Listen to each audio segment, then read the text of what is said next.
Okay, so this is live.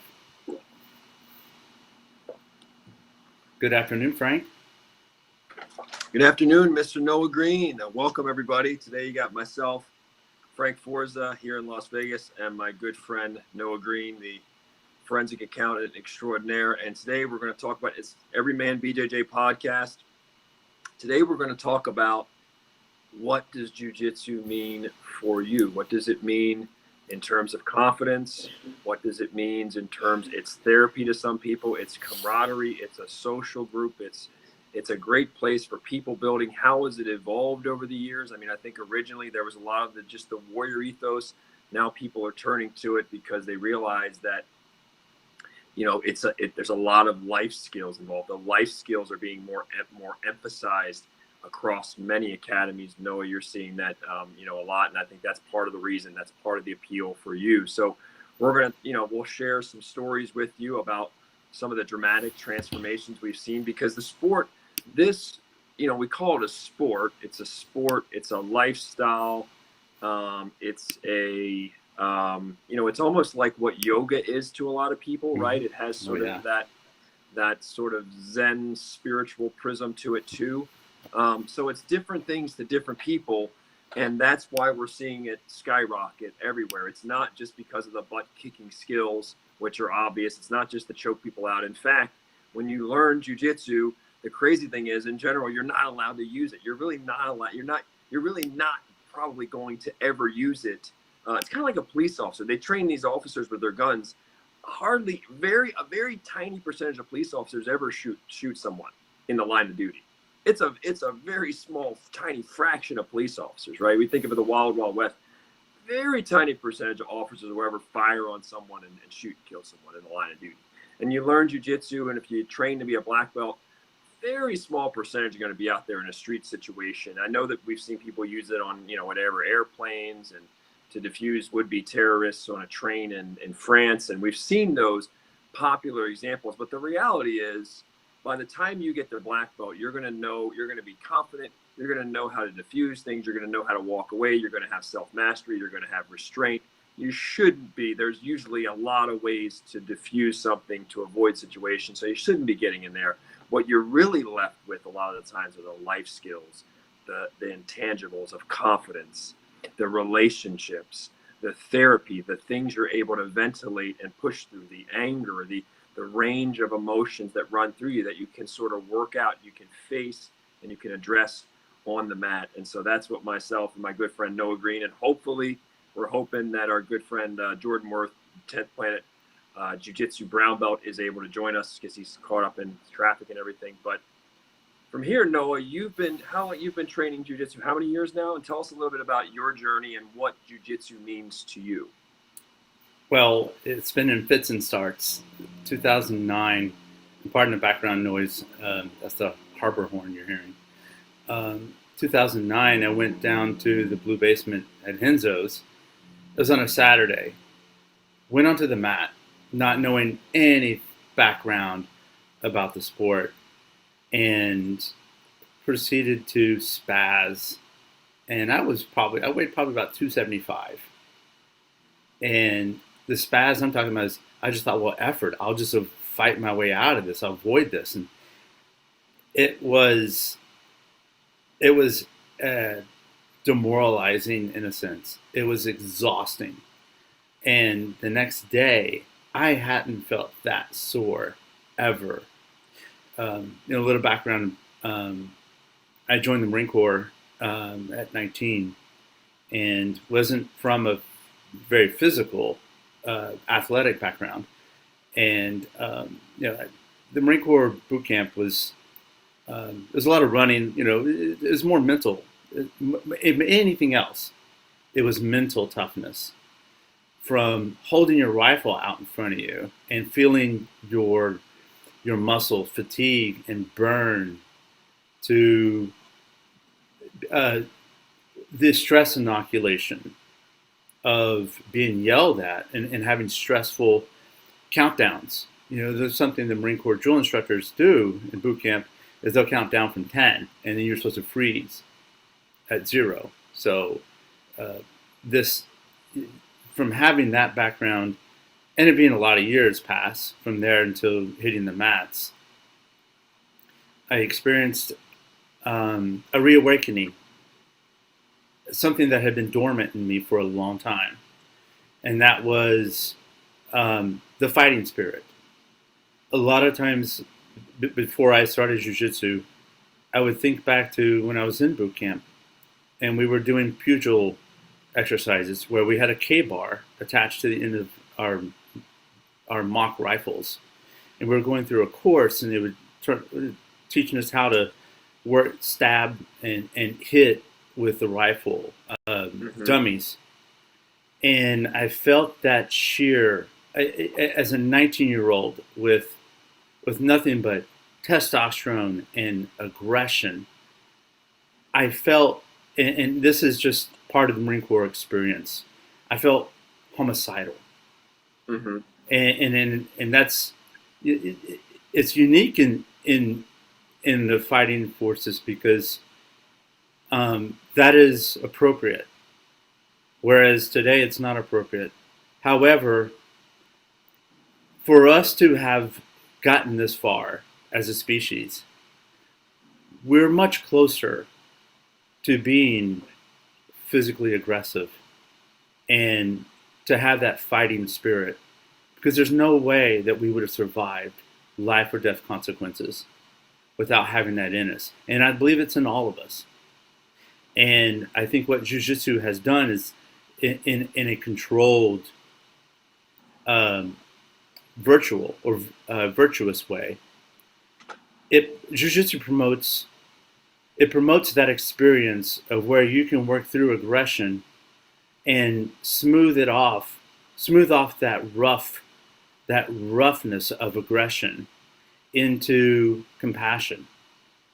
And it's compassion for your training partner, it's compassion for yourself, and you start to evolve that out from it just being a raw, homicidal feeling. Now that's referring to back in my younger days in the Marine Corps, and understanding how to appropriately, in a civilized way, train a martial art that you can go 100%.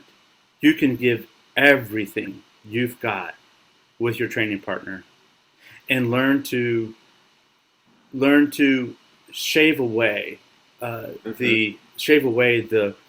roughness, the unsmooth, the gross or the crude movements into a super fine technique, detail. I think now whenever I train with you, we go through our lessons, or I think of not just grabbing the material with the gi in terms of large space, grabbing near the neck. I think of the individual threads. I think of how fine of a movement that is, because then you're getting to now where it's a science of using your emotions, and it's controlling your emotions under duress, under stress, in a fine way. I was attacked in New York City a couple years ago, and the immediate thought I went through, let me just say that time slowed down. And whenever you have a violent encounter, time slows down for you. Mm-hmm. And what jiu-jitsu has inoculated me to is to think of outcomes and then work towards a process. And it was a situation in which someone attacked me, and I didn't expect it. And so I went down on a knee on the concrete. And I assessed immediately, well, do I want to take this person down? Do I want to escalate? Do I want to escalate this violent encounter? Or do I want to de-escalate it? And that, your brain processes this incredibly fast. And so I started processing, and I want to de-escalate this because that is the optimal outcome here, to escalate and walk away, even though I was injured. And you hurt your knee from your knee hitting the pavement. Yes, right. Yep. But I was able to, time slowed down for me, and just having that regular practice on the mats, where I started to think, I shifted from a raw emotion and fear. That went away instantly, and I started thinking of technique. It's weird. It's like, oh, this is jiu-jitsu without the gi and without the mats. And so my mind shifted paradigms immediately and went into a thought process of de-escalate, try to get out of this, and think of technique first. Yeah, it's interesting because my shoulder has come out of the socket, completely out of the socket 14 times. And most of that started about 5 or 6 years ago.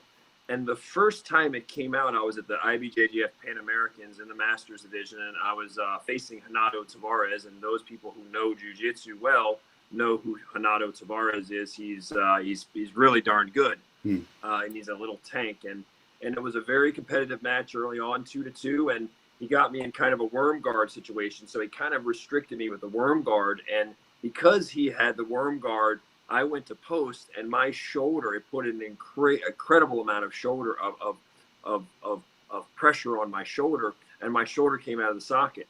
And when my shoulder was out of the socket, it had never happened before. So it was such a shock that even me, a mentally tough guy, and I've had a lot of injuries, but that one, my brain was still going and saying, hey, do this and shrimp and do this and push him.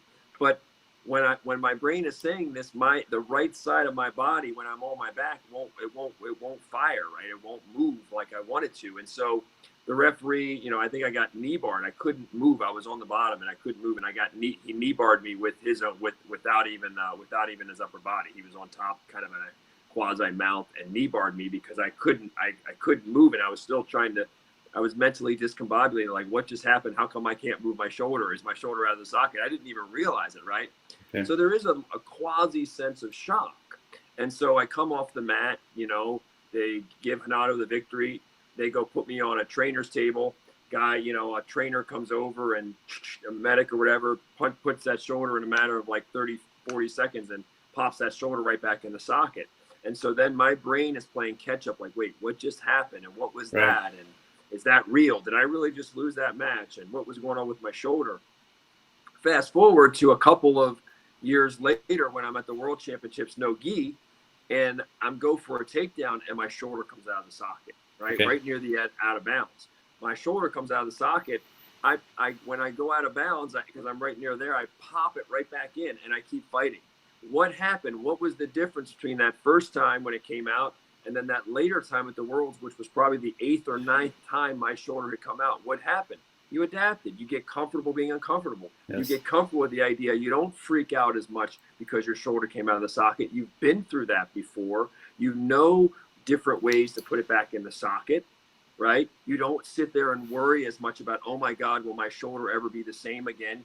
Because you've been through that. You've seen that, just like you when you go to the knee and you're in that situation, because you've gotten comfortable with being uncomfortable, and because you've been in a situation where your heart rate has went up before, right? Where you've been in an adversarial situation, a confrontative situation, a physical situation, an aggressive situation, a situation of fight or flight where your adrenaline goes. And that's a huge thing, what you have, as you said, to train that in a simulated environment, combined with, as you said, learning to channel aggression, which, some people are just naturally laid back and they're naturally chill and they're introverted. And some people are, God made us all different. Some of us are very aggressive. What avenues, what appropriate legal avenues do we have to channel that aggression, right? Yeah. And jiu-jitsu, wrestling, the combat sports winds up being one of those places to say, okay, people need to be honest. More people in this sport don't talk about the fact that a lot of people, not everybody, but a lot of people who go to train are dealing with anger issues. It should be okay, because if you say you're dealing with anger issues, everybody automatically thinks you're a bad person and you're this and you're going to ruin the positive vibe tribe, and everybody thinks that. But the reality is, a ton of people out there are going through anger issues about one thing or another. And as it happens, jiu-jitsu winds up being a great place, or wrestling or the combat sports, to work through that through that anger, but again, with a balance, because we see people who come in there, if your attitude is too bad and you're too angry, and you're trying to hurt people, and you have that gross imbalance, well, you're probably not going to last. You're not going to last long, because the instructor is not going to want you there. The other students who are the true alphas on the mat are not going to want you there, and they're going to try to probably hurt you because you got the wrong attitude and you're trying to hurt people. So the ecosystem, the jiu-jitsu ecosystem, tends to weed out the really, really angry students who can't control it.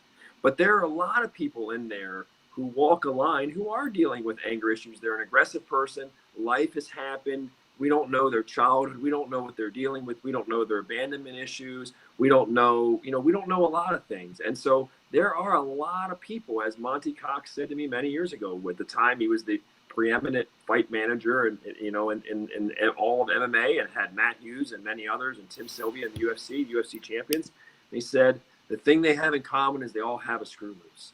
And Manuel Stewart in boxing said to me, Manuel Stewart worked with 40-plus world champions. And what did he say to me? I said, Manuel Stewart, what's the one thing all your champions had in common? 40-plus you worked with. They all had a big ego. They all had a big ego. Now, these are negative things. Most people will hear these and they'll think they're negative.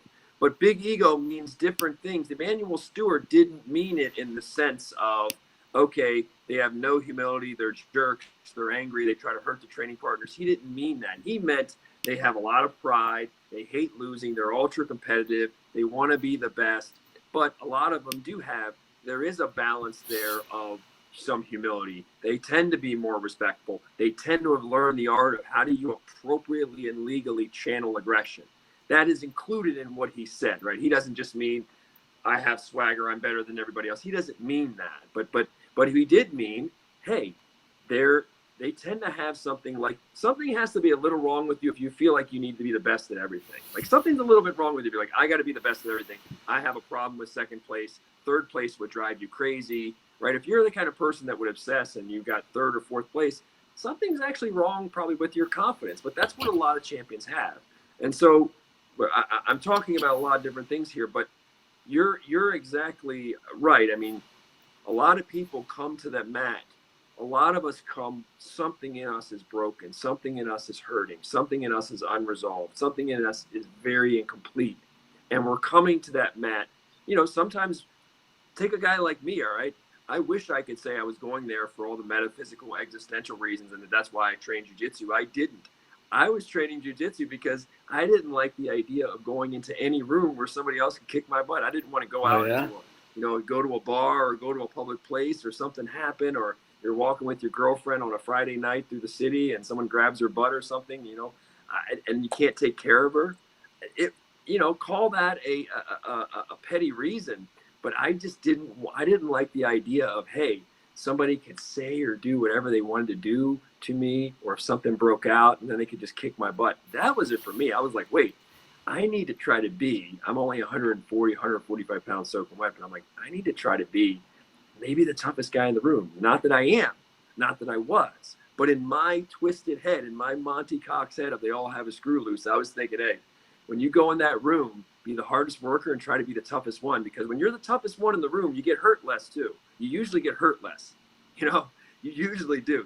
You want injury prevention, try to be the Andre Galvao of the room or the Roger Gracie of the room. They probably get hurt, less than everybody else does, right? So, but anyway, what you're saying about, I'm glad you're being honest about some of the things you went through with the Marine Corps and how you came to the mat, because this is actually, for people listening out there and anybody who's trained a long time, we know that there are some wonderful teammates and students that are dealing with their issues, whether it be anger, whether it be some of them. I mean, I've even trained with guys that had drug addictions, but they still trained. They had addictions and they still came and trained. There's every kind of person on those mats, and they all have something that they're hoping that mat is a sanctuary, that mat is a time off. Like, hey, Frank, when I'm not in the jiu-jitsu school, my head spins. I'm too distracted. Life is chaotic. But on those mats, it's like, okay, things slow down. There's not, there's no cell phone. There's no ringing phones. There's no drama. You can't focus on those other things, because if I'm thinking about all those other life things, you're going to try to take my arm home with you or take my neck home with you. Yeah. It's almost an impossibility. If I got a gorilla like you and I'm grappling with him, I can't be thinking of 10 other things. I can't have the monkey mind going rampant. I got to deal with, hey, dude, if I'm not totally focused here, this guy or girl in front of me is going to, they're going to dominate me. They're going to, twist my wrist and twist my ankles. And no, so guess what? It's the one place on earth where, hey, you're going to be 100% focused on what's in front of you. I do want to go and dissect a little bit of the experience of fear. And, well, that's one thing. But what I want to say before that, or the topic I want to look at before that, is that shot of adrenaline you feel. I feel it in my heart or in my core. It is an ice pick that just runs straight down my spine when I feel a sudden pain or fear. It's really fear. It's the smell of fear. Do you know what that is I'm talking about? It's something you smell where, let me give you an example. If someone were to attack you without provocation, a sudden attack on you, or in that moment when you were on the mat and your shoulder popped out for the first time, in those 5 seconds, when your body just does an adrenaline dump, and you feel and those thoughts you go through. Do you want to share with me the thoughts that you have whenever you feel that? Am I articulating that well enough for you to understand? Do you mean at the moment of when you have a fight or flight response? Yes. Yeah. So you open your car door and there's a rattlesnake. That initial shock. Or, and here's where I'm coming at for this conversation. I want to say there's probably a couple different kinds of anxiety and fear. When I went out on that mat the first time, I was afraid. I was afraid of getting hurt. I was fearful of embarrassing myself. I was fearful of not knowing. And then when I get on the mat, so that's an anxiety, a buildup. Yeah. And then there's the, I've got to give a public speech. Imagine the buildup, that's the number one fear. Yeah. Whereas when I was on the mat and I went through those emotions of getting attacked, on the mat, that was something. I'm adding Jordan because he just showed up here. Hi, Jordan. How are you doing this afternoon? What's up, Jordan? Do you hear us? I can hear you guys. Okay, yeah, you're good. What's up, brother? So, just hang on, Jordan. I'm talking about fear, and the different kinds of fear. The one kind is, there's where, maybe for you, Jordan, I'll throw this out to bring you in the loop. Fearful of you proposing to someone for marriage. That build up. As opposed to in that initial shock before you enter the octagon, when you're there. You think that's probably a fair way to articulate it, Frank? Do I differentiate that, or do you? Yeah, I'm probably going to go off a little bit from what you said, but just talking about fight or flight in general. Yes, go ahead.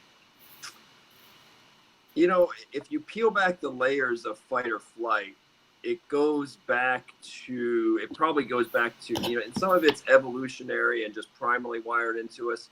But I believe that some of that anxiety that you're talking about, and that, like a hyper response, how we overreact to things, right? You can overreact to somebody grabbing your wrist. When you're a white belt and you're in spaz mode and somebody grabs your wrist, you overreact, right? I mean, like, that's a fight. It's kind of a fight or flighty response. It's an overreaction, right, to the fact that somebody just grabbed you. Get off on me, and there's no intelligent response there. There's no calm, Why are we doing that? Why is there that kind of anxiety? Where is that there kind of fear? Why would we have? There's people out there that on day 1 or day 2 of a jiu-jitsu class have a fight or flight response to somebody grabbing their arm really tight or trapping them in side control, right? There's people who have a fight or flight response to, oh my God, you're holding me in side control and I can't move, and they'll freak out. I mean, it's very claustrophobic, right? Anybody who's if you've ever had a real concrete brick of a person on top of you in side control, especially when you're a white or blue belt and you've got somebody who's really good, it is a very claustrophobic, almost like I'm about to drown, feeling. And people can produce an adrenaline dump based on that overreaction. Of course, a calmer person, if you're more experienced and okay, I've got to get a frame, I've got to shrimp, and what and I've got to create space. When that, your focus, instead of it being on, an exaggerated heart response or elevated adrenal response, you're just simply focused on, okay, what does it take to get out of here, right? But I think that a big part of it too is also psychological. It is very psychological, meaning, like you said, it could be ego, it could be the fear of losing. Fear of losing can make you exaggerate and have a fight or flight response sometimes. It doesn't always have to be evolutionary or primal. It could be somebody has a big ego, and so you see 2 guys on the street and some guy's kind of windmill punching, right? He's windmill punching because he just is like, if I don't do this to you, you're going to do this to me. And he doesn't know what to do, so he just windmills as hard as he can, right? And like, you can blow a lot of energy that way. And so I think, now, but here's the thing. You say, well, okay, coach, what do I do? I'm having these fight or flight responses. I'm overreacting. I'm wasting energy, right? I'm spazzing out. How do I deal with it? Well, it's tricky, just like a lot of things. It's a matrix. When you get that fight or flight response, let's say you were on the street and just somebody did something really bad and you have to react to it. Well, you wouldn't want to stop and take a deep breath and be like, let me think about what to do, because time is of the essence. You might only have 1 second or whatever, and you hope you have the right reaction to deal with that threat if it was a surprise threat, right? So hesitation and take a deep breath and all that is not going to work there. If you were in an octagon, right, and you had been sometimes slowing down, you have an adrenaline dump early on. Well, taking a deep breath, focusing, breathing, that can work wonders in that kind of situation, because you may be able to buy yourself time. But if you're it really, life is like, when do I force? When do I flow? When do I breathe deep? When do I not hesitate? When do I go? Car is trapped on somebody. You're not going to breathe your way out of that. Like, hey, a car is trapped on somebody. You need superhuman strength to kind of move it, whatever. You're not going to sit there and zen your way out of that. Be like, well, take 10 deep breaths and control my adrenal response, right? Because the fact is, sometimes that adrenal response is appropriate and it's the right thing, right? And so it's really differentiating between, hey, coach, when do I need that fight or flight? There's times. So let me give you an example. There's times in the UFC where they're going into the 3rd round. I saw this last night. You're going into the 3rd and final round, and it's a pretty safe bet that fighter A is losing the fight 2 rounds to nothing, right? Now, what you're hoping is, you're thinking, hey, this other fighter B is losing 2 rounds to nothing. They're losing 2 rounds to nothing, and they're kind of sleepwalking. They just don't have it, right?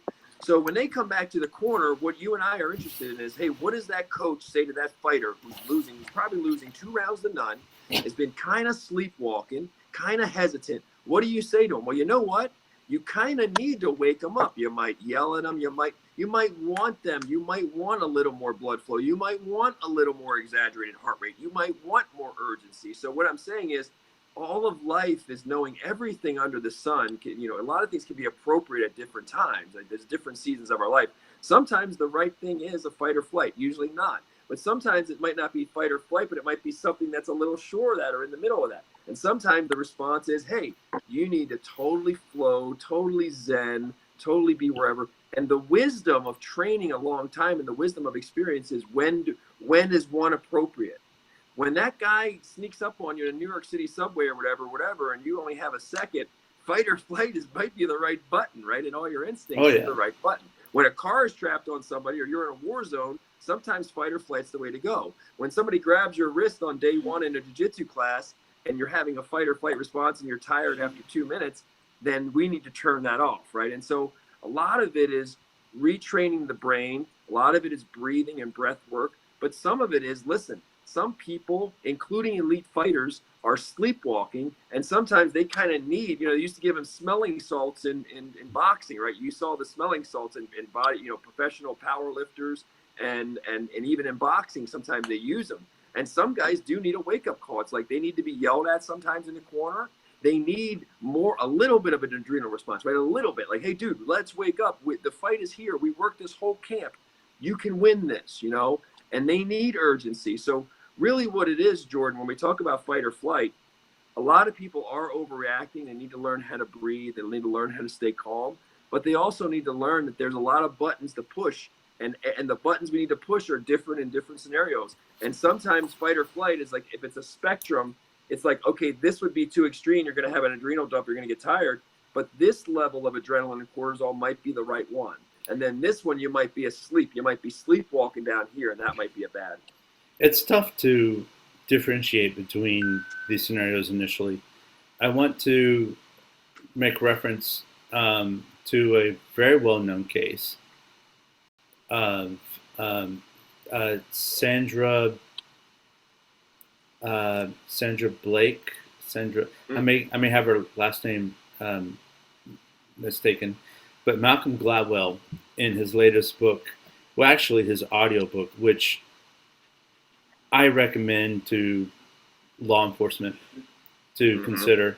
It's called, the title of the book, or the audio book, is called Talking to Strangers. And in it is a case where just outside Houston is a university called Prairie View A&M. Sandra Bland is her name. What's her name? A Texas police officer, I think he was just a local police officer, came up, pulled over Sandra, and the circumstances in which he pulled her over are highly critical. I think I remember that case, and I think I've seen the video. She did not use her turn signal because she was avoiding the emergency lights and siren of this police officer. So he provoked her to change lanes, and because she's yielding to an emergency vehicle, but she didn't use her turn signal, and so he pulls her over. And I remember that case. African American woman, right? Yes, but here's the critical piece I want to get at. So she lights a cigarette inside the car, and I've never smoked, and I don't know what it does personally, but my understanding is that the chemicals have an effect upon the brain of calming. Yep. And so she was self-calming. However, his read on that is of disrespect, and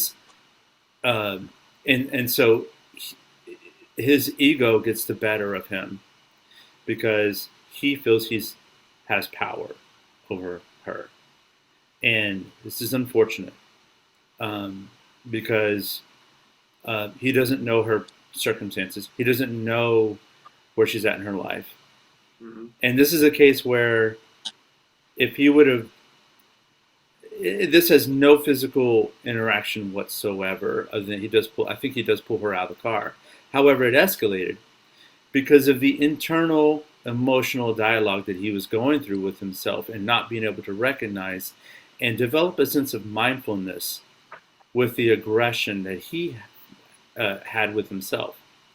And before, this is a primordial soup of hormones where these emotions arise from. It's literally a chemical bath inside your brain that causes this. Where you have these emotions. Emotions are tightly combined with your gut bacteria.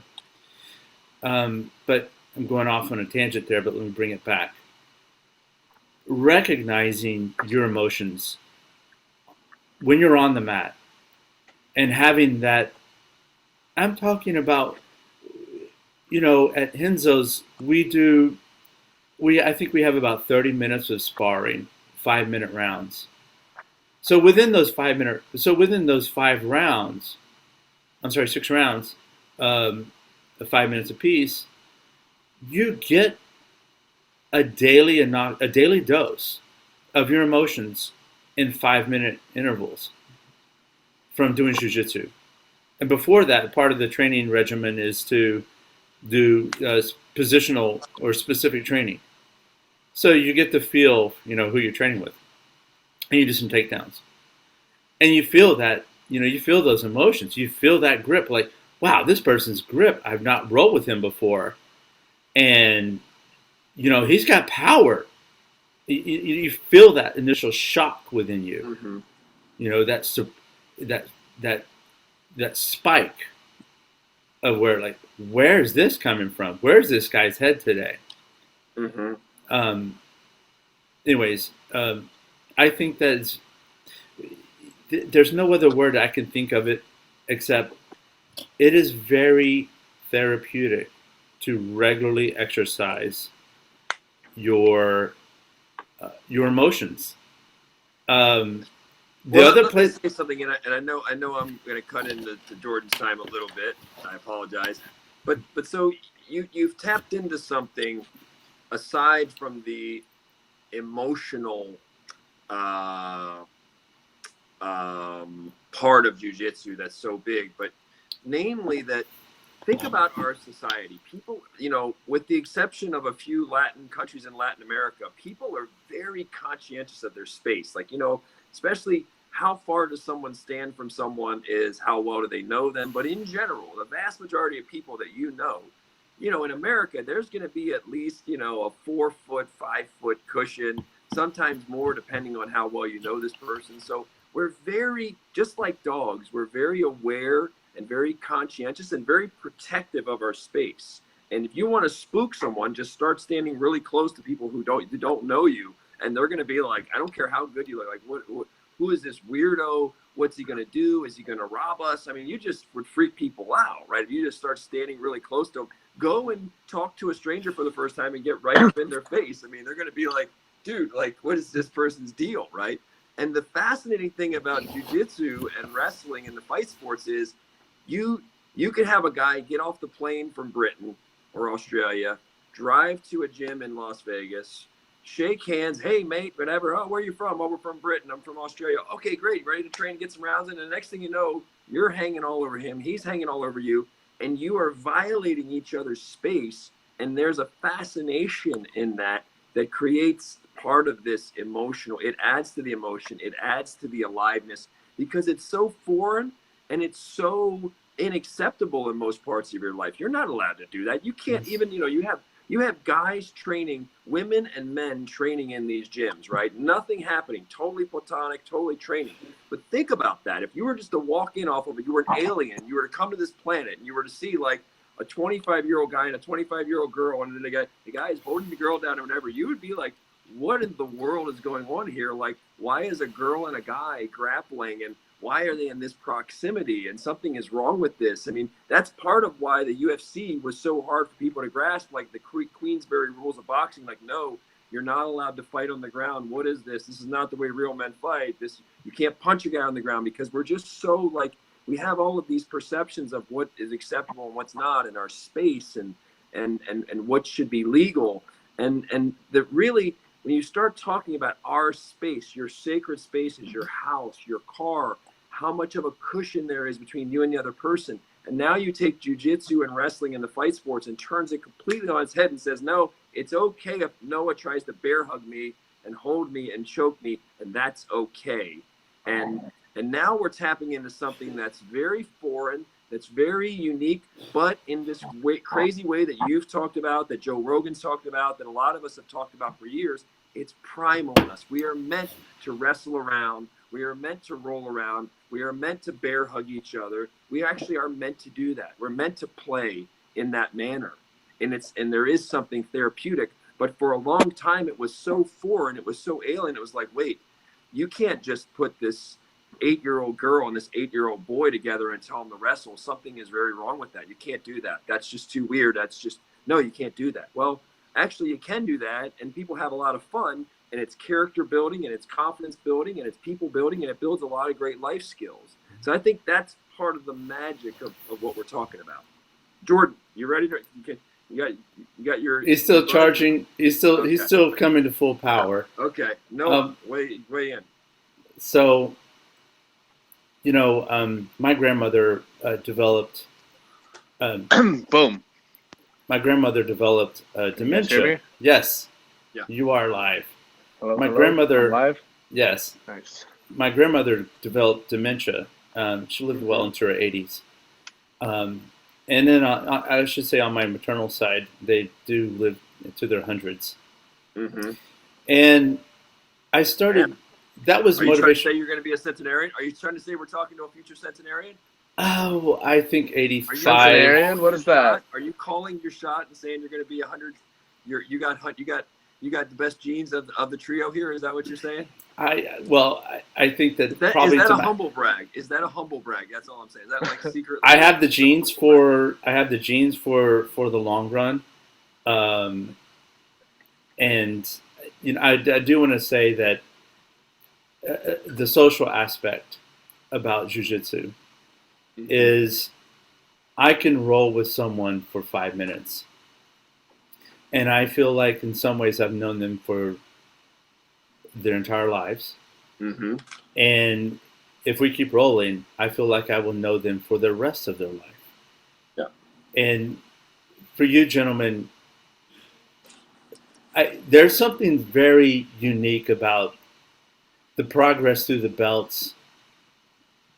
And where I'm at right now, my understanding of it is this is not a sprint. I want to, purple, brown, black. Let's go as fast as I can. What I'm settled on, and I've settled, and this is something that's very true, I think, of me. I'm making peace with my mortality by saying this is an experience that I get to do. And I hope to continue to physically be able to do it until my last days.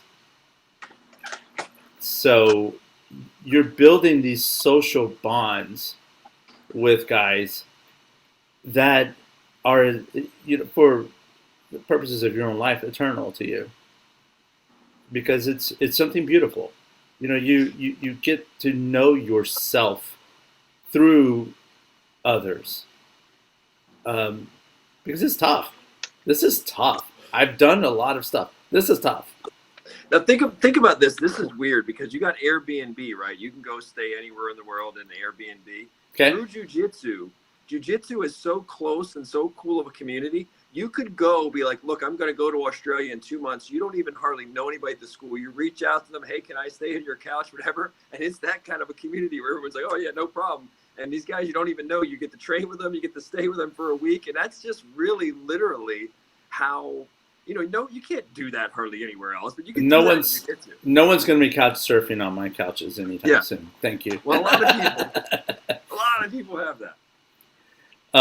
But yeah. I was telling my students, my students' parents the other day, because they were telling me about how trusting and how nice the jiu-jitsu community is, because they come from the karate background and stuff like that. And I'm sure the karate people are really good too, but their parents were just telling me how surprised they were and how nice and caring jiu-jitsu people are and stuff like that.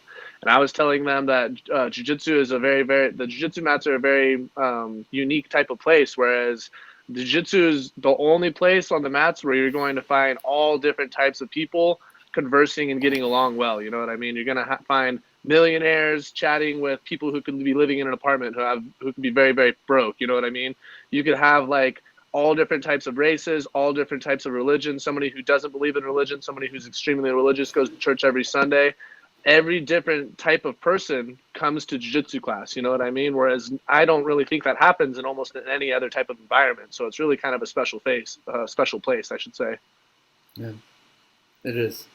It is I call that meritocracy. the last meritocracy on earth. I say, like, it's like, or you have, you're exactly right, man. It's like you see, Muslims, diehard Muslims and diehard Jews, and diehard Democrats and diehard Republicans, and I think it's sort of like the United Nations. It's what the United Nations really should be, because people don't, you have people of different, sexual preferences and whatever, and everybody there, it's like it kind of gets, you don't need 1,000 laws on the books or whatever. You don't need lawsuit. I mean, I know of very few lawsuits in the history of the sport. I think I know of 2 now in all my years.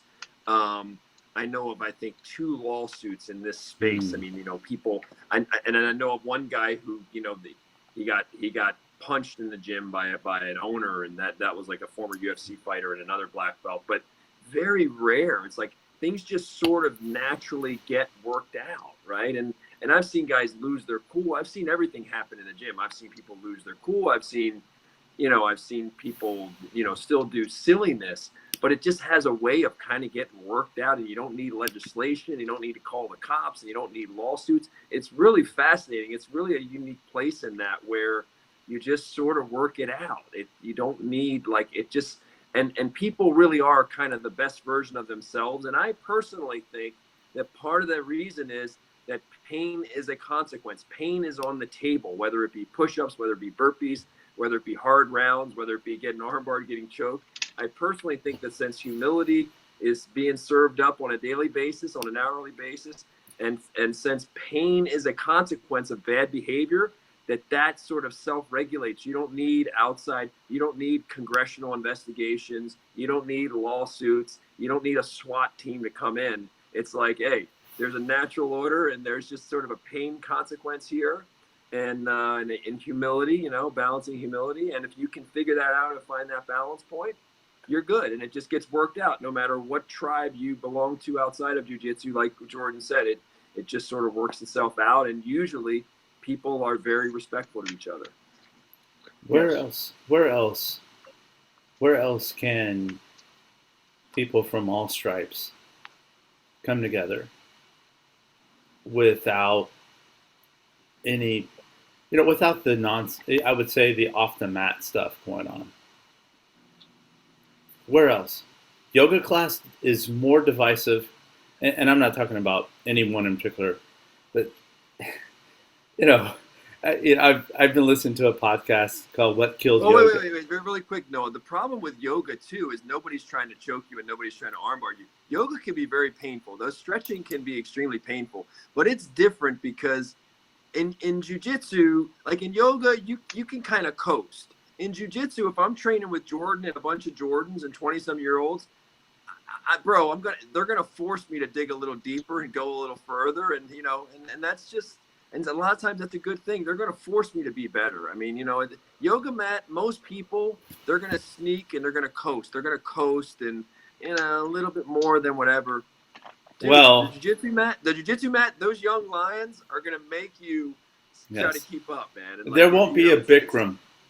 There will not be a Bikram in jiu-jitsu for long. You won't have such a do you know what he's talking about, Jordan? A Bikram? No. Oh, yeah. We'll have, that's a story and a story. Go to Netflix. It's out there. If there was ever a poster boy for... Yeah, jiu-jitsu kind of polices itself. It does.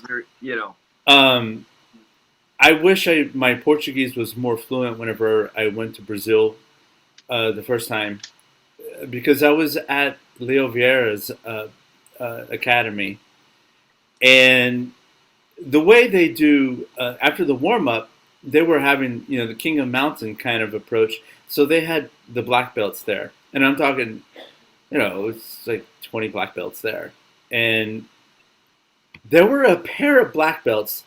There was one particular black belt, and he was complaining, and that's all I could understand is he was complaining about something. He was mad, and I think it was something to the approach. From my takeaways years later now, he was mad because he was getting worn out or something. I wish I could have understood. I wish I could have asked. That was the first time I saw Kaka. Her don't think Spanish. That's what's her name? Don't think Spanish. Yeah, don't think Spanish. That's a diminutive of. She trained. She came to the U.S. and now speaks English, and she trains out of Andre Gaval's academy. Bia Mesquita? No, not. I'm sorry. Bia is Gracie Humida. But anyways, I saw. You see things, and you see now. What I'm saying is, I saw young purple belts there, and today they're stars on Flow Grappling. That's amazing to see the transition of these amateur jiu-jitsu competitors come to be the big stage. Give me a second, I'll look up the name. I was telling you we should be able to do that. We should have a computer online so that we can look things up like the Joe Rogan experience. Like, oh, pull it up, Jamie. And we could have somebody pull things up for us and look it up. How about Siri? Man, Siri doesn't work for me, dude. I tell her to do things. She never gets it done. I don't know how to use Siri either. She's so stupid. I have no idea how to use Siri or Alexa. She never gets anything done for me, man. Yep. But it'll come. You mentioned Leo Vieira. I'm under Robert Drysdale. That's who I got my black belt from, and we are of the Leo Vieira lineage. And if anybody out there, I think what's amazing, Leo Vieira is clearly, not just because Checkmat is top 3 or whatever, almost every year at IBJJF, not just that, and not just because of what Leo's accomplished at ADCCs, but if you ever take a seminar with him, I took a 3-hour seminar with him at Drysdale's. He's one of those instructors that simplifies it so much that you just almost don't realize the brilliance of it, because he makes jiu-jitsu so simple, kind of like Roger Gracie or even Marcelo Garcia, where it's so simple and you're just like, wow, I never looked at it that way, and he's making it sound so simple.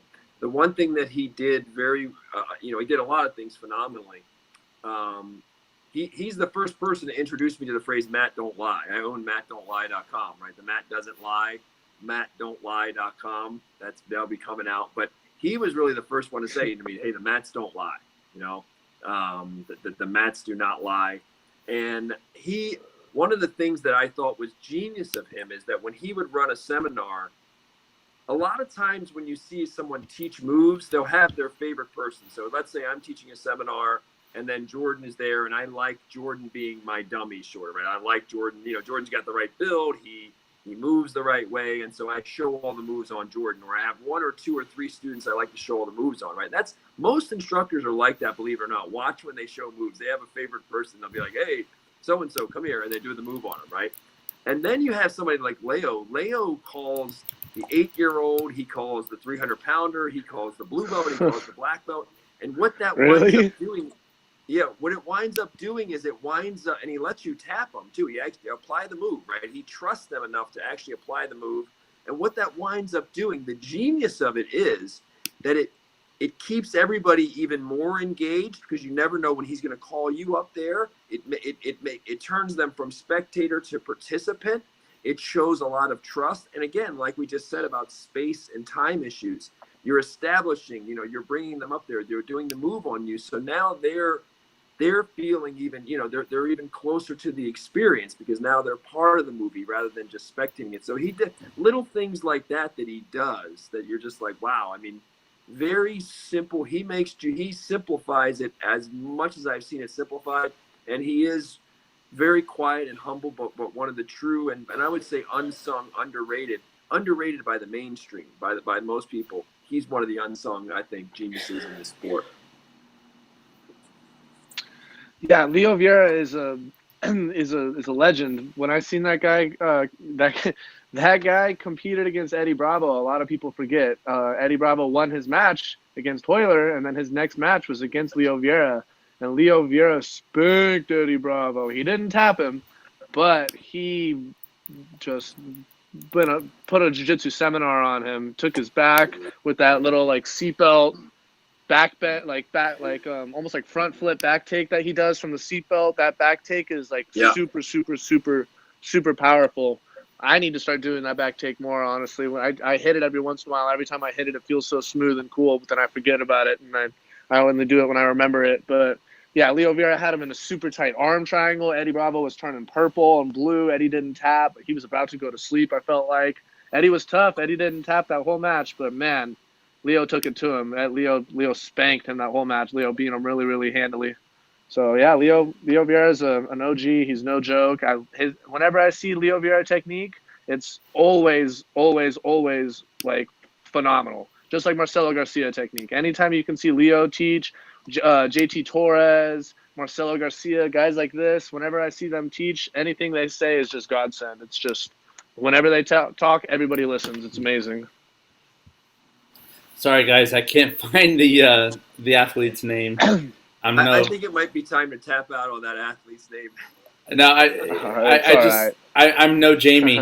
I'm no Jamie from Man, Joe Rogan. That guy's a legend. That guy pulls it up He's amazing. So quick. Yeah. Pull it up, Jamie. It's up in like 30 seconds or less. I don't even know how he does what he does. He gets the videos so fast. No, there's a name I want to bring up in this conversation right now, and that's Diego Ferreira. Yep. Did you guys watch Jordan rings a bell. Jordan, were you able to watch last night's UFC 246? Yes, I was. So Anthony Showtime Pettis had a fight with Diego Ferreira. That's where it rings a bell from. That makes sense. And his jiu-jitsu. Well, let me first say, why didn't he get a bonus? You know, why didn't he get a bonus? Because those transitions were so smooth. I watched it with my roommate, Michael Haynes Mahler, Turtle Mike, purple belt from Cobra Kai, and I watched it from another purple belt, Brad Ducey from my gym, 10th Planet purple belt, and we were just astonished on how bad he was beating up Anthony Pettis with jiu-jitsu, because Anthony Pettis has really good jiu-jitsu. Anthony Pettis' jiu-jitsu is some of my favorite in MMA. Really? He has a great guard. He has excellent jiu-jitsu, Anthony Pettis does. Like, he hit an armbar on Benson Henderson. He's had some amazing submissions before. He has an excellent guard. And you know me, I have a good guard. I don't compliment a lot of people's guards.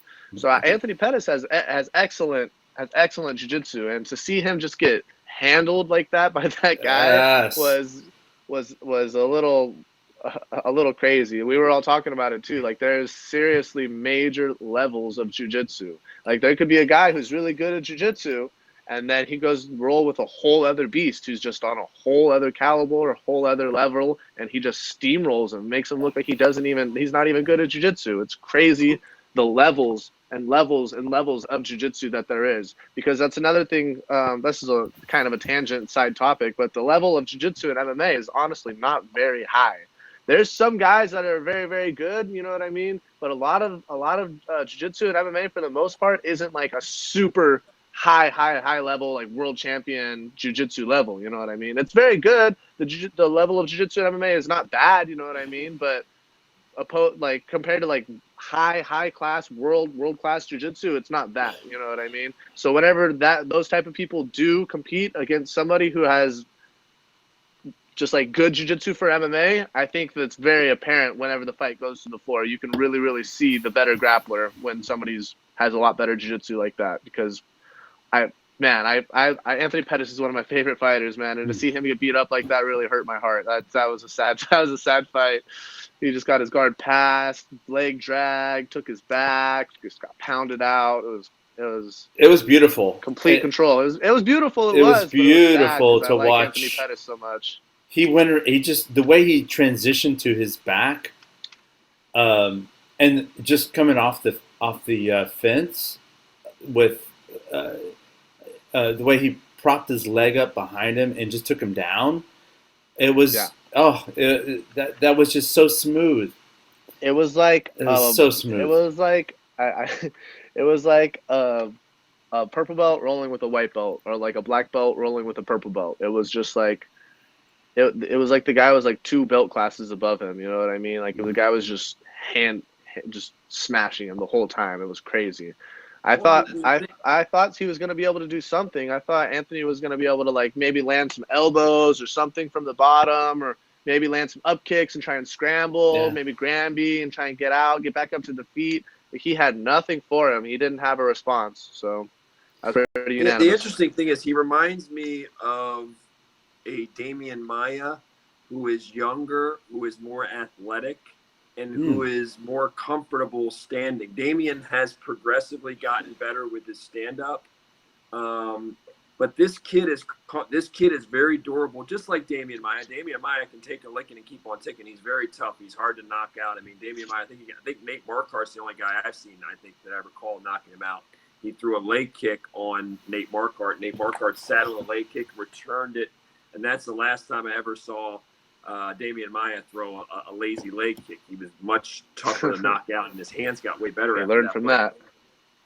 But this kid Diego reminds me of almost like it's that level of jiu-jitsu and wrestling, because Demian Maia doesn't get it. People always talk about Demian Maia's jiu-jitsu, and they never talk about his wrestling. His wrestling is for MMA, kind of like GSP. His straight wrestling skills, he's not a world champion or an elite wrestler, but when you go MMA wrestling for Demian Maia, it is very good, and that's why he's able to get on the ground. And the secret of Demian Maia's wrestling is Demian Maia. Most guys in MMA, they decide that, hey, I'm good at 1 takedown or 2 takedowns or 3 takedowns, and they sort of stick those. I like a double leg, or I like a single leg, or I like this, or I like that, or I like a body clinch. Demian Maia, when he breaks down tape, and this is why Demian Maia, I think we saw Donald Cerrone last night, who was the winningest fighter in UFC history. We all predicted here that was not a good matchup for him. We were right. I mean, it was an annihilation. But he's the winningest. Demian Maia, I think the last time I looked, and again, I wish we had our clerk, I think Demian Maia is the 2nd winningest UFC fighter in history, which is crazy, right? The 2 winningest fighters in UFC history, if I'm right about Demian, first of all, they both have the same initial, which is D, but they both fought for a UFC title and never won it, which is interesting.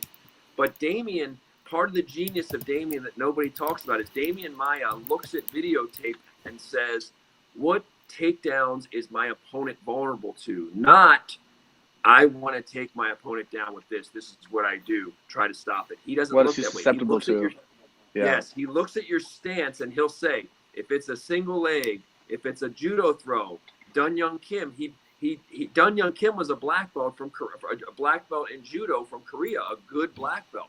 Well, the going into that fight, you would have said, well, there's no way Demian should clinch with this guy. He's going to get judo thrown. Guess what he did? He went right in the eye of storm and said, no, I'll clinch with him. Guess what he wound up doing? Breaking Dun Young Kim's rib with a body lock, and the fight was over, right? So Chael Sonnen was a Greco-Roman national. I think Chael was very good at Greco-Roman.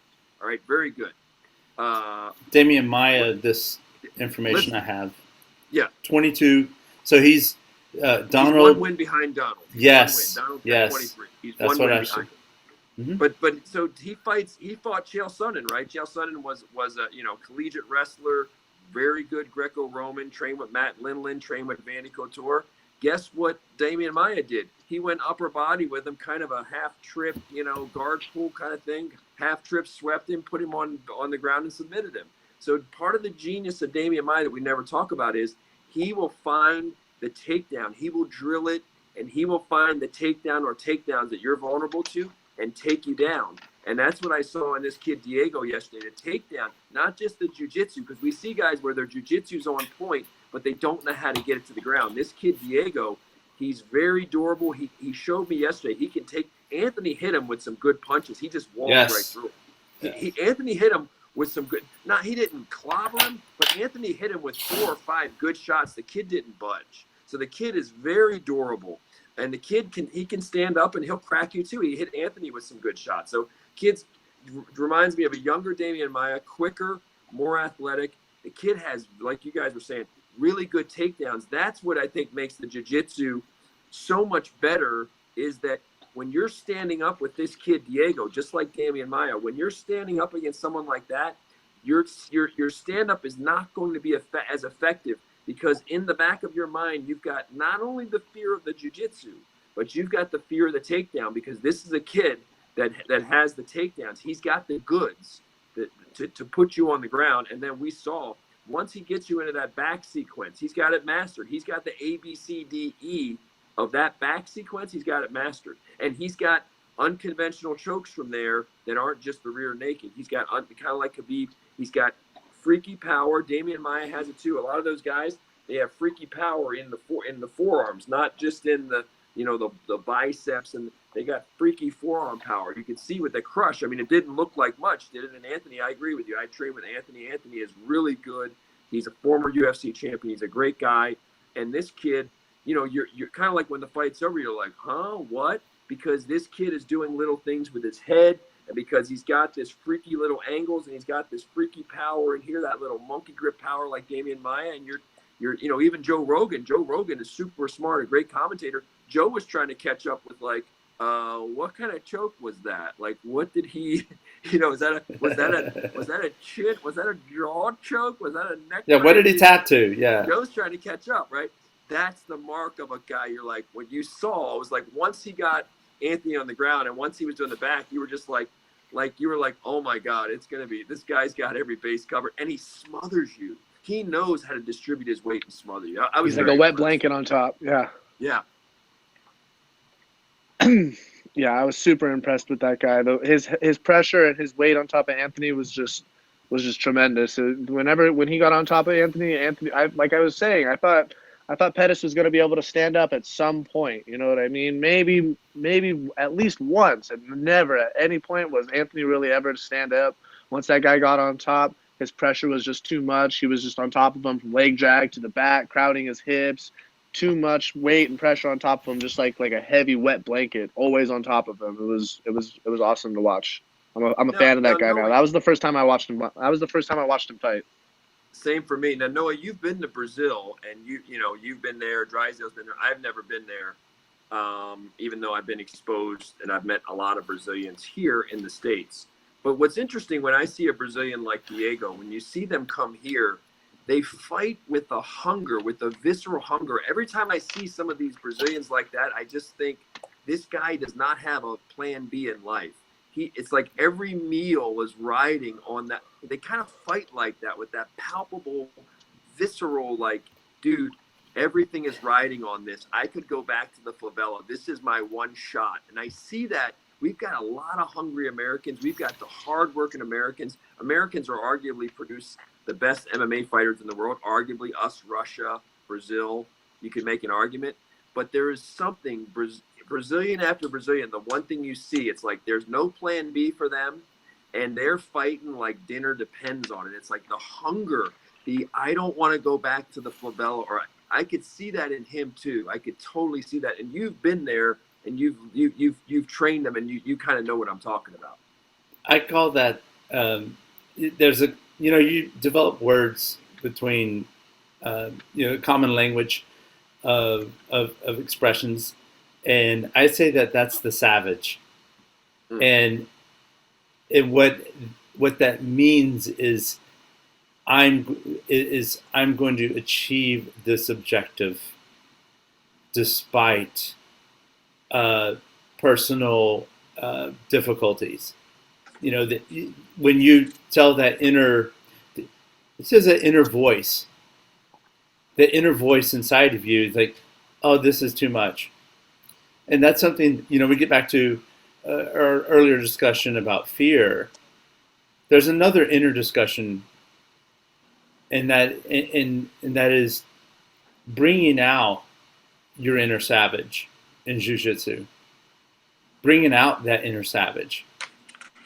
This is, the mat is an appropriate place to bring out your inner savage and cultivate it and civilize it in the language of jiu-jitsu, in the practice of jiu-jitsu.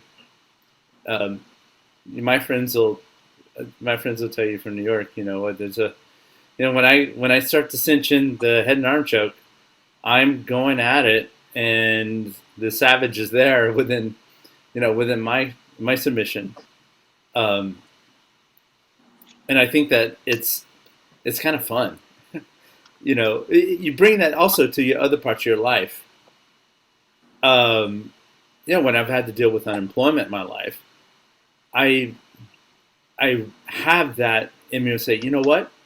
I need to be a savage about this.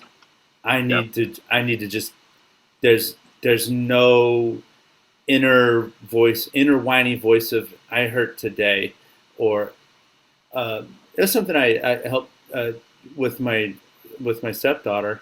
I've talked to her. She's inoculated with blood. Mm-hmm. If she bleeds, she's like, it's just blood. I don't feel the pain. You saw with that fighter last night.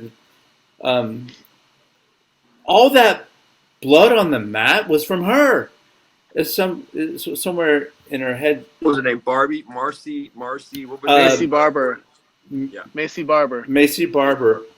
Yeah. It's funny. Man, how about Roxanne? Massive underdog. I love Roxanne. She's a good girl. She's nice. All the blood on the mat last night was from Macy Barber, mostly. I think there maybe was another undercard fight. She was a 1,000 favorite too. I would hate to be the bookie that has to explain that, but that's something I mentioned to you guys. I don't understand much about. I don't gamble. I know when I know math and like statistically, the slot machines and things like that is rigged against you. So why even play? I don't have any enjoyment in losing money. And you're talking about 1,000 point favorite. That goes right over my head. I'm sorry. I don't know what that means. I'm not a gambler. I don't gamble too much. I'm not a big gambler, but every once in a while I'll go play some parlays in and stuff like that. And I'm pretty sure like a negative 1,000 for a favorite means that if you bet like $10, you'll win like $100. It's like plus 100, I believe. I might be wrong, but I'm pretty sure if you bet $10 on like a no, excuse me. That's the opposite. If that was an underdog. So yeah, if you bet like $100, you would get back like you would get back like $10 off of your $100. You know what I mean? If she was that big of a favorite. So if you win, you'll get back like $110, and if you lose, you'll lose all 100 of your dollars. So it's like not even really worth betting or anything like that. You know what I mean? The reward is very, very low, and the risk is pretty high. And she ended up losing. So Marcy, if you were to have taken for Macy, Macy, yeah. I'm sorry. But this is one thing I want to say, because this notion of savage, and I don't I don't listen to a lot of Joe Rogan. I've met him. I think super highly of him, and he's such a multi-talented guy, and he's a force. He's a great representative. But I know that word is used. Having worked at the UFC, the first time I encountered that, Dana uses the word savage. Oh, Joe Rogan uses it, and I heard other people there at the UFC. That was the first time I ever heard the word savage. And the word savage in the higher echelons, and even in the higher echelons of fight sports, is a compliment, right? Like a lot of us, the conventional listener out there thinks of the word savage, and we're like, oh my gosh, you think of sort of like Genghis Khan, or just some, let's, scorched earth and let's torch the villages. But the word savage in some elite corners of the world is a compliment. And that was news to me. Like, wait, this is a compliment, right? And so it's a very loaded term. But what you're talking about is there are always going to be under the sun a certain warrior class that just are bred just to be like, they're just the alphas of alphas. and they're aggressive. And where is that going to be appropriate? Where is going to be a venue? It has a time and a place under the sun.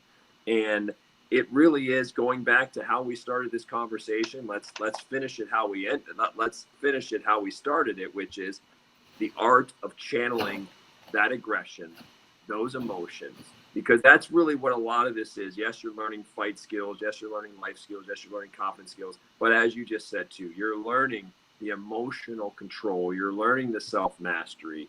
You're learning the new behaviors. You're learning where's the balance point here, right? Because there is a place for some adrenal response. Before a tournament, Jordan, you're familiar with this. Those of us that have done a lot of tournaments, there is some adrenaline going. And sometimes for sure. Take a slow start. If you say that you're not, you're lying. Yeah. You take a slow starter like Donald Cerrone. Sometimes if you're too flat, when I used to be too flat in the warm-up, in the warm-up area, I would be scared. I remember going back to high school in Maryland, I was a wrestler, and my senior year, I finished 34-4, 34 wins, 4 losses. I won the county title, the regional title, and I got third in the state. I got upset in the states, but I got third in the state championships. I beat 2 state champions, and Maryland has some pretty good wrestlers. We have 2 Olympic gold medalists, 2 of the Olympic gold medals that we produced in the last Olympics that were from Maryland. So we're right near PA. We've got some pretty good wrestling. But anyway, my senior year, I was the number 1 seed in the county tournament, Baltimore County tournament. There were 16 people. I faced this kid from Lansdowne. Lansdowne had like the old, like their singlets were like old and faded. So like they had like the worst singlets. They were like the poorest school. They had the worst wrestling team. So I'm thinking I've won, I think 19 in a row or something. And I thought my subconscious thinking, I'm going to destroy this kid, right? There was one problem. When I was warming up, I couldn't get a sweat going and I couldn't get any fear of him going. And so I was aware, even as a senior warming up, I was like, Frank, I was talking to myself like, wait, something's wrong. You're not sweating. You don't seem aware. You're not the least bit scared. You're not the least bit nervous. And I was like, something is not right. God, can you please give me a little sense of urgency? And I never got that. So the match starts. I look up after like 30 to 45 seconds and the guy's got me in a cradle and I'm about to get pinned and I'm looking up into the stands and I'm like, this is surreal. Like the number 16 seed, nobody knows who he is. And I'm supposed to kill this guy. And I've been on a huge winning streak. And now this guy's got me in a cradle. And if he can turn me another couple feet, he's going to deck me. He's going to pin me. And I'm looking up in the stands. And like you were saying earlier, Noah, time stood still. I'm looking up and I'm like, wait, this is not really happening. This guy with this sky blue singlet who nobody knows who he is does not have me in a cradle and is about to turn me on my back. And so I managed to right the ship, fight out of that, and then I won the match and then I won the tournament. But the point being, there is a time and a place to have some adrenaline response, some aliveness, some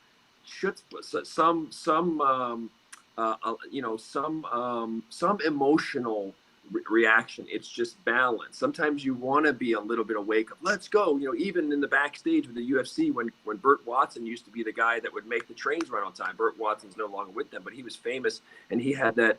We rolling, baby, we rolling. He would say that. That was the sound off when you walked out. We rolling. Well, when you heard that, that was Pavlov's dogs. You knew if you were a UFC veteran and you heard Burt Watson say, let's go, it's time, we rolling. Or when you hear Bruce Buffer say it's time, watch the guys now. When Bruce Buffer is saying them, every guy is fist pumping Bruce Buffer and then like they're doing this and people are really into it. And that's getting them jazzed up, right? There's a lot of guys that they're riled up. Come on. And they're looking at Buffer and they're like, come on. Pay attention to how much interaction there is now with the fighters and Bruce Buffer. It's amazing. Okay. And the guys are not afraid. You guys maybe can't see them on the broadcast, but especially if you're there live, you can see how the guys walk toward Bruce. They're fist pumping him. They're doing this. They're doing the ear, and they're encouraging him, and they're edging him on, and they're enjoying. Everybody's different. Some of them are really enjoying the emotional high of the moment, the ampness of the moment. You see different ones. So everybody's different. And Fedor Emelianenko is fairly emotionless. But some people, Vanderlei Silva and others, they really do thrive off of some of that. So there is no one way. Watch Holly Holm. Holly Holm is a nervous, to me, she fought last night. She looks like a nervous wreck. I mean, watch her. She did. She was pacing back and forth. She looked crazy. She is a nervous wreck. She was funny looking before that She fight, always is a nervous wreck. Hilarious. But guess what? She was disciplined and she fought a smart fight and she got the job done. God, that was She's always a nervous wreck before the fight. She seems like she has jumping up, but if stomping, pacing back and forth. If she came out flatter than that, she's not going to be ready for the way she fights. So That's everybody's different. Where you have to learn to find your balance point. Now, Holly doesn't get tired. Some people with all the frenetic, nervous energy and anxiety that she has would get tired. Holly's a freak. She is anxious. She does waste energy, but guess what? She doesn't get tired. She's got an Energizer Bunny quality about her. Other people would be zapped and drained by the end of round one, a UFC fight, and be like, yeah, you know, you waste too much energy. You're too frenetic. You're too anxious, right? But guess what? It does work for Holly Holm. It does. So it's finding your individual. Where's your emotional balance point? Where's your little balance of adrenaline? You've got to play around, and that comes with hundreds and thousands of hours of mat time and knowing yourself and saying, where's that emotional? Where's that balance, and how do I operate best? It's different for all of us. Some people are really emotional, and they're Energizer Bunny emotional, and that's the way that they fight. And some people, Roger Gracie, I told you, when I watch Roger Gracie, let me show you. I'm going to stand up and say, this is Roger Gracie's warm up for like 30 minutes in the bullpen IBJJF. It's just like. he's just hopping around a little bit. That's it.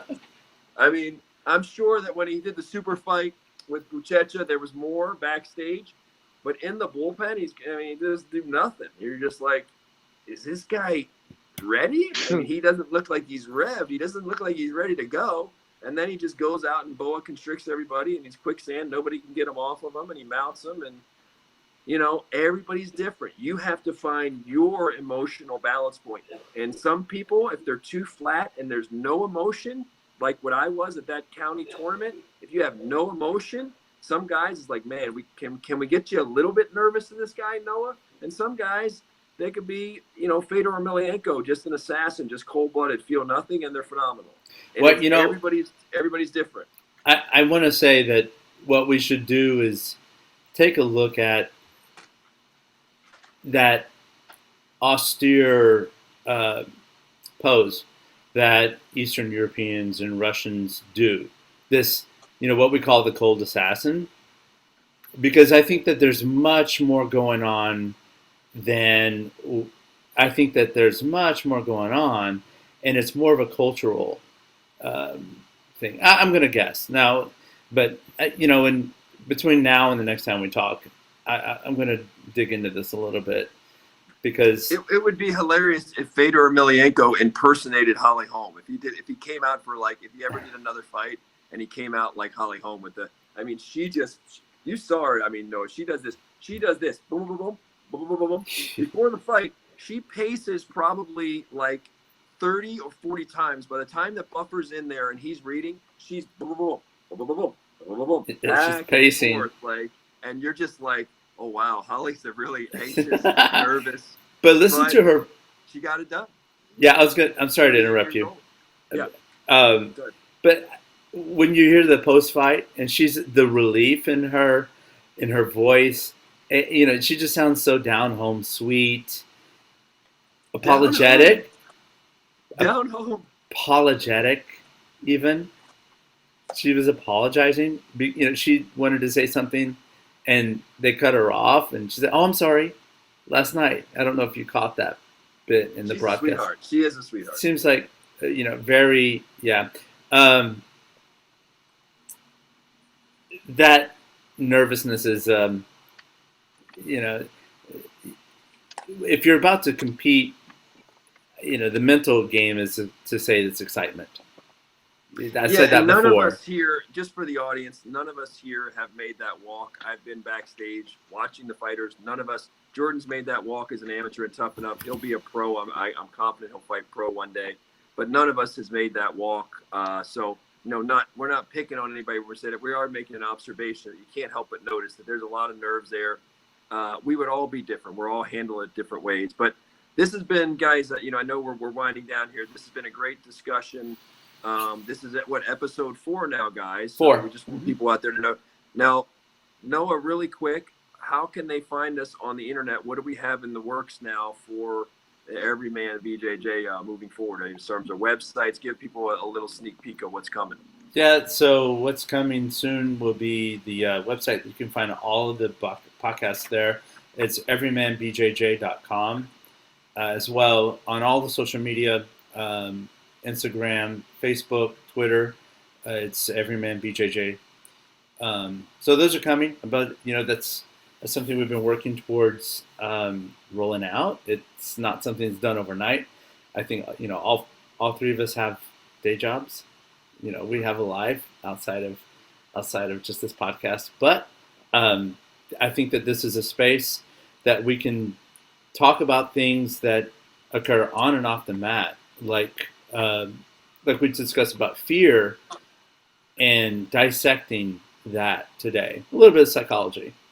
Now, for people out there, let's say, we have viewers now, they can leave obviously questions. They can subscribe to our YouTube channel. They can leave questions. Where can they email us if they want to email us a question or a comment, something a little more, not just the public YouTube thing. Maybe they want to say something more privately in an email or something, or ask a question. How can they do that?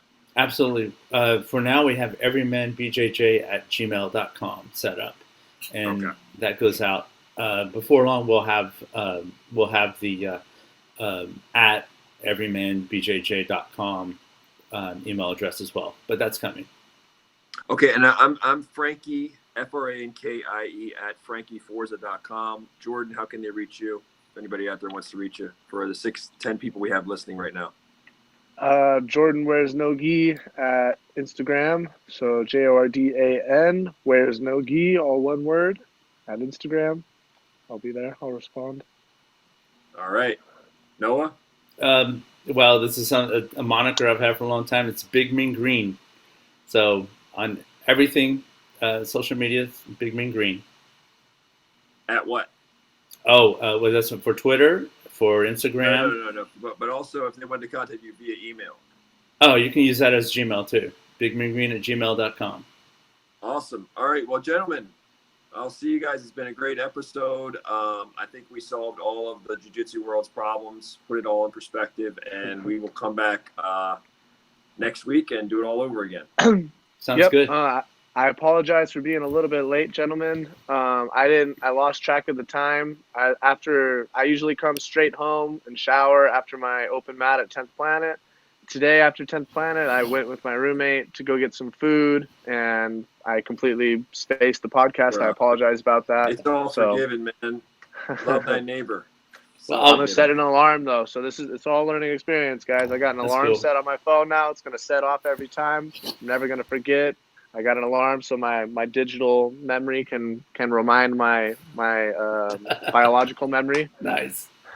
All right. Until next time, guys. Take care. Bye, guys. Bye. All right, guys. Have a good day.